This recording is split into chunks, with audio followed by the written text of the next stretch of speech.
Good morning. Today we are celebrating the Festival of School and College Arts, a nationwide initiative that champions the creative endeavours of art students across the UK. All week at Headington we have been showcasing work produced across 5 disciplines: art, creative writing, dance, drama and music, and you may have noticed some of the clips the school has posted on social media. Why do we study the arts? Well, because these subjects encourage self-expression and creativity. They build confidence and help us shape a sense of individual identity. Studying art subjects also help to develop critical thinking and the ability to work with and interpret the world around us. I'm delighted to hand over to our sixth form arts prefects this morning as they take you through some of the highlights from the week. We hope you enjoy. Students involved in the performing arts have had to adapt to rehearsing and recording online. The limits on our musicians have proved challenging, but they've enjoyed finding ways to produce live music where they can. On Wednesday, some of our upper form musicians took part in a Drumming Around the World workshop, experiencing taiko drumming from Japan, African drumming and Brazilian samba. They had to work hard to master different techniques and ensemble skills, but we think you'll agree they were having a lot of fun.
It has been exciting to see the Hive taking shape this year and to see how many opportunities this opens up for all students.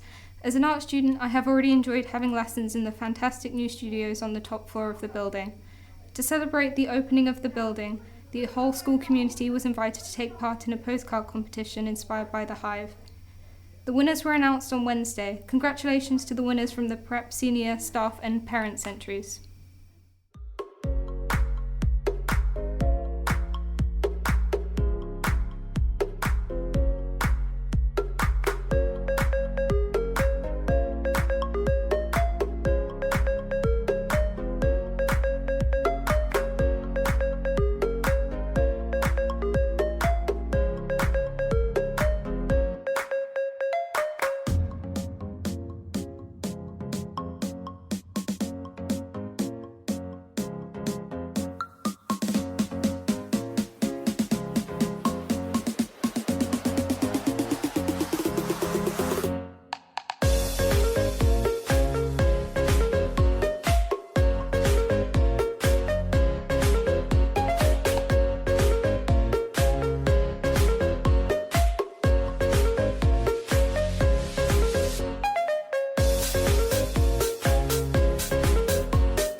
Have you ever taken part in a play in a day?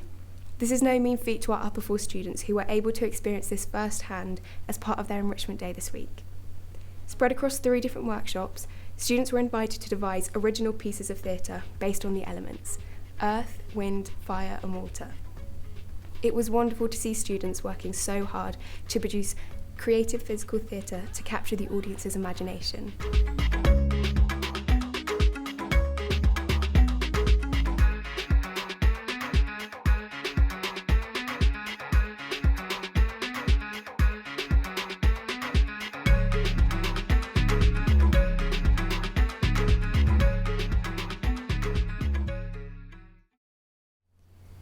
Our A-level dance students kick-started the week with a video demonstrating the process behind their practical dance work. We enjoyed seeing how students work together to choreograph specific pieces using a variety of stimuli, and how rehearsals transform into a final performance.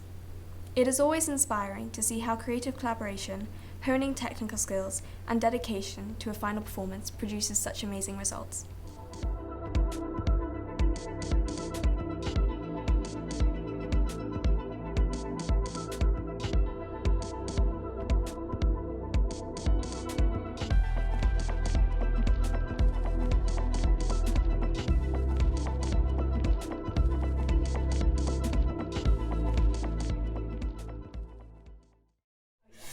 On Tuesday, we enjoyed hearing some wonderful examples from the upper four of ekphrastic poetry, poetry inspired by pieces of art.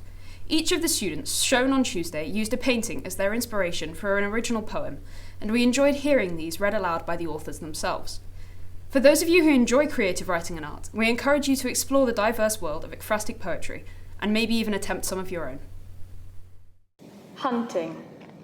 You hand me a limp partridge with a hair hanging from your belt, and your hand gripping your gun that is almost as long as me. I force a smile and pat you on the back with my hat that you spent more on than me. The bloodthirsty dogs gnawing on the remains of some animal that you deemed too small to eat, yet big enough to kill. The countryside looks idyllic, but batters me to pieces.